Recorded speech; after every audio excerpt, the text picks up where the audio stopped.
Une nuit, quand j'avais 5 ans, je me suis réveillée au bruit de grattage. J'ai tendu la main vers mes lunettes, mais au lieu de ça, je les ai fait tomber.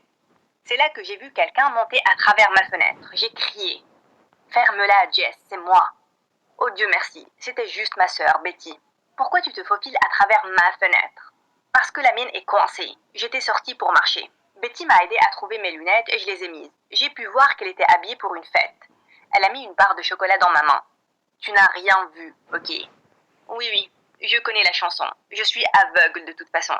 Bonne fille. Salut, je suis Jessica et je suis plus ou moins aveugle sans mes lunettes. J'ai une condition appelée la myopie. Je ne peux rien voir clairement, à moins que ce soit à 2 centimètres de mon visage. Mais ce n'est pas le plus gros problème de ma vie. C'était ma sauvage sœur aînée. Avant que je ne continue l'histoire, aimez et abonnez-vous. Maman était une biologiste marine et quand j'avais 3 ans, Betty avait 13 ans. Et Sarah en avait un. On a découvert que son bateau de recherche s'était perdu dans la mer. Papa a vraiment déprimé et il s'est occupé avec le travail. Ça a laissé Betty en charge et elle était la plus folle remplaçante de maman. Une fois quand j'avais 6 ans, Betty nous a emmenés, Sarah et moi, au centre commercial et nous a laissés dans un stand de glace, disant qu'elle allait revenir rapidement. Mais ça n'a pas été le cas. J'ai pris la main de Sarah et je lui ai dit que je savais comment rentrer à la maison. Je ne savais rien du tout et on s'était vraiment perdu. Quand on a finalement réussi à retrouver le chemin, on est entré pour trouver Betty en train d'embrasser un certain garçon sur le canapé.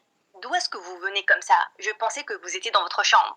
Elle nous a oubliés dans le centre commercial et elle a même oublié qu'elle nous a emmenés là-bas. J'ai toujours été un rat de bibliothèque. Et en CP, j'ai même appris l'espagnol toute seule. Betty est venue me voir en courant un jour et elle a dit « Dis-moi une phrase en espagnol qui fera qu'un garçon pense « Waouh, comment on peut être si jolie et intelligente ?» Je lui ai dit quelque chose et elle est joyeusement partie. Je suis allée derrière elle. Elle s'est avancée vers un garçon mignon qui venait de déménager et elle s'est penchée. « Tu aliento huele e caca de perro idiota ». Je me suis presque étouffée en essayant de ne pas rire, alors qu'il l'a poussé sur le côté et qu'il est parti. Bien sûr, je l'ai payé, quand elle a laissé de la vraie crotte de chien dans ma chambre. L'odeur est restée là pendant des jours. Mais cette fois, sa négligence a engendré quelque chose de vraiment sérieux. En CE1, je suis rentrée un jour et je n'ai pu trouver Sarah nulle part. Betty a juste haussé les épaules. Elle était là il y a peu de temps. Elle a dit « Je suis Superman » et j'ai dit « Prouve-le ». Et puis, elle est juste partie. De choses que vous devez savoir sur Sarah. Elle parle seulement en phrases de 3 mots et seulement quand elle est excitée ou énervée. C'est là qu'on a entendu nos voisins crier. On est sortis en courant et à notre horreur, Sarah était sur le toit, portant un t-shirt rouge en tant que cape. Sarah, non! Oh mon Dieu, ne le prouve pas, je te crois, tu es Superman. Heureusement, Sarah a abandonné. Mais une fois qu'elle était descendue en sécurité, Betty et moi avons eu un match de cris. Tu réalises ce qui aurait pu arriver? Quand est-ce que tu vas commencer à te comporter comme une adulte? Tu penses que je n'ai pas été une adulte en m'occupant de vous deux? Je n'ai jamais demandé à être votre mère. Et des fois, c'est vraiment difficile. De quoi elle parlait? On était les enfants les plus gentils. Peu de temps après son départ à l'université, j'étais assez responsable pour m'occuper de Sarah et de moi de toute façon. Elle nous rendait visite de moins en moins, mais à chaque fois qu'elle le faisait, elle était avec un nouveau garçon. La vie était juste bien, jusqu'à ce que j'intègre un nouveau collège en 5e. Lors de mon premier jour en cours de sport, on jouait à la balle aux prisonniers quand soudain, l'une des filles m'a heurté et m'a fait tomber. Et mes lunettes se sont envolées quelque part. Eh, quelqu'un peut me donner mes lunettes? C'est là que j'ai vu une silhouette floue s'approcher de moi. Attends, je veux les essayer. Oh mon Dieu, tu es totalement aveugle, n'est-ce pas? Jouons à quelque chose. Combien de doigts tu vois? Allô? Je suis là. Laisse tomber, Annie. Soudain, une main forte m'a tiré et la personne m'a donné mes lunettes. En les mettant, le visage du garçon le plus mignon est devenu clair. Oh là là, Raymond, on s'amusait seulement. C'est cool de t'avoir ici, tête d'hibou. Bon, jusqu'à ce que ta planète t'appelle pour revenir. Et après ça, Annie et ses amis sont partis en rigolant. J'étais très embarrassée. Je suis donc partie en courant aussi. Une année entière s'est écoulée et les débiles n'ont pas arrêté de marceler à chaque occasion. Mais je me suis habituée à les éviter. Mademoiselle Harry Potter, monstre à 4 yeux, un télo. Ils m'ont jeté des noms débiles au visage. Aussi, j'avais un énorme béguin pour Raymond, mais je savais que je n'avais aucune chance avec lui. Mais puis, la vie au collège est passée de mal à pire. Quand j'ai commencé la 4e et qu'on a eu notre premier cours de sciences, je suis presque tombée de ma chaise, choquée, quand la prof est entrée. C'était Betty. Alors que j'étais assise avec ma bouche grande ouverte, j'ai réalisé que les autres aussi, surtout les garçons. Même Raymond l'a contemplé. Salut les gars, je suis Betty, votre nouvelle prof et meilleure amie. Mindy, mets un peu de blush, tu ressembles à un vampire. Annie, ta jupe est mignonne. Et Raymond, Je pense que Jessica craque pour toi. Mais bien sûr, tu es vraiment hors de sa portée. Oh mon Dieu, je voulais que le sol s'ouvre et avale Betty tout entière. Après le cours, je suis restée pour lui parler. Qu'est-ce que tu fais ici? Comment as-tu été embauchée en tant que prof? Pas de bonjour? Comment tu vas, petite sœur? Et pour tes infos, je suis diplômée en enseignement. Mais ne t'inquiète pas, je serai juste la remplaçante durant 2 semaines. Ça va être amusant. Ça ne l'était pas. Elle était très débile et ne connaissait rien à la science. Une fois, elle a dit à toute la classe que la Terre avait 9 lunes, une pour chaque continent. Elle a aussi dit que se faire tatouer rendait plus intelligent. Et quand il pleuvait trop fort, c'était juste Dieu qui pleurait pour les gens moches. Et encore pire, tout le monde a découvert qu'on était reliés.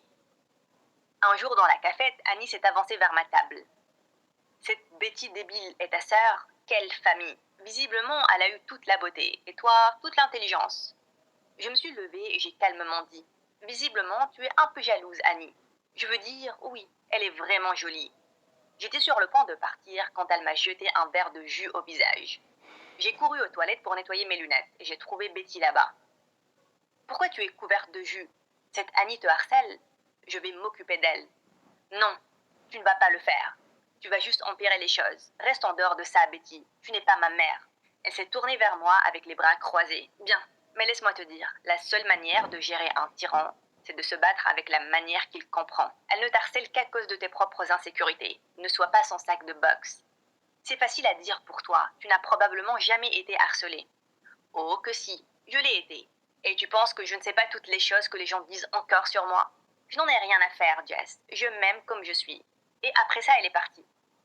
Une semaine plus tard, la classe de Sarah avait une vente de pâtisserie pour la charité, et j'ai décidé d'aller l'aider durant les pauses. Quand j'y suis allée, j'ai vu que sa table était déjà entourée d'Annie et de son gang. Pourquoi tu ne parles pas, espèce de débile? C'est parce que tu es aussi débile que tu en as l'air? Je ne paierai pour ton stupide brownie que quand tu me chanteras une comptine. Allez, on t'écoute. Je me suis précipitée là-bas et j'ai pris le brownie de la main d'Annie. Éloigne-toi de ma sœur, sinon... Annie et ses amis ont commencé à rire. Oh mon Dieu, une autre sœur! Et celle-ci ne peut pas parler. Waouh, quel trio! La muette, la débile et l'aveugle. Elle n'est pas muette, elle ne veut juste pas te parler. Et Betty est incroyable et sage, et tu devrais avoir une tonne de chirurgie esthétique pour être aussi belle qu'elle. J'aurais souhaité être aveugle là, pour ne pas devoir voir ton visage méchant et stupide. Et pendant une seconde, Annie avait l'air complètement choquée.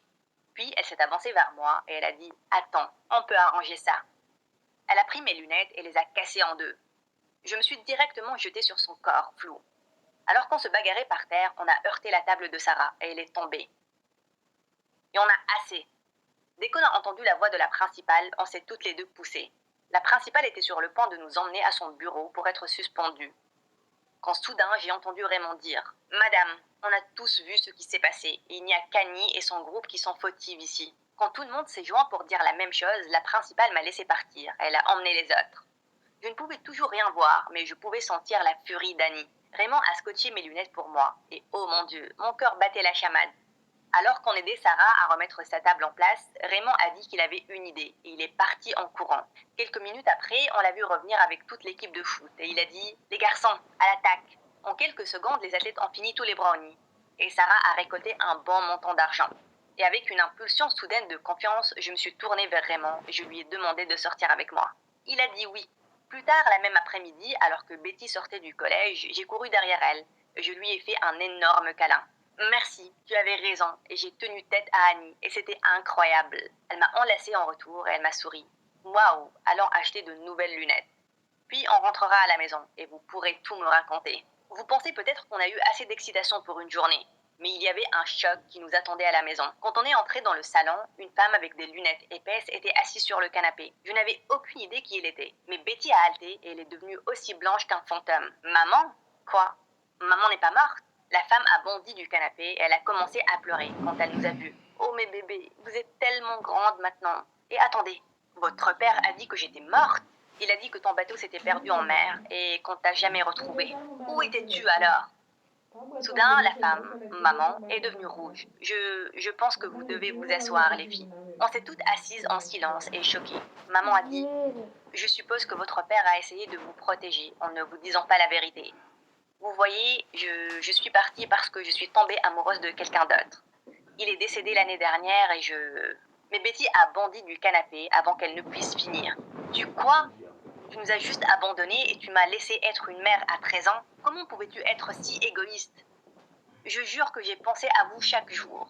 Mais votre père et moi n'étions pas heureux. Je l'ai fait par amour. Regardez-nous. Betty, en colère, a regardé une photo de maman avec son amoureux et son visage a soudain changé. Ok, il est vraiment plus beau que papa. Je comprends. Mais on ne peut pas te pardonner juste comme ça. Pars maintenant. Maman a commencé à pleurer et à implorer notre pardon, mais Betty lui a ouvert la porte pour qu'elle parte. Et elle est partie. Puis maman n'a jamais arrêté d'essayer de nous contacter. Je me sentais désolée pour elle, et honnêtement, ça m'a manqué d'avoir une maman. Et je voulais lui donner une seconde chance. Sarah et moi avons essayé de convaincre Betty de pardonner maman, mais elle a refusé de nous écouter. Jusqu'à ce qu'un jour, papa a dit « Je n'étais pas un bon mari pour votre mère. Et quand elle est partie, je l'ai éloignée de vous, par la loi. J'ai fait une énorme erreur. Je veux retrouver votre maman. Je veux nous retrouver. Pardonnez-moi, les filles. » Maintenant, on était toutes les trois énervées contre papa, et on ne lui a pas parlé durant des semaines. Jusqu'à ce qu'une nuit, Betty a ouvert la porte d'entrée, et derrière, il y avait maman. Je pense qu'il est temps de retrouver notre maman. On a couru vers maman et on l'a enlacée. Je suis tellement désolée de vous avoir laissé. J'ai mis ma main dans celle de Betty. Eh bien, on a eu une maman assez cool en grandissant. Pour faire court, notre maman perdue est revenue dans nos vies. On a doucement appris à la connaître. Et elle et moi avons une myopie et beaucoup d'autres choses en commun.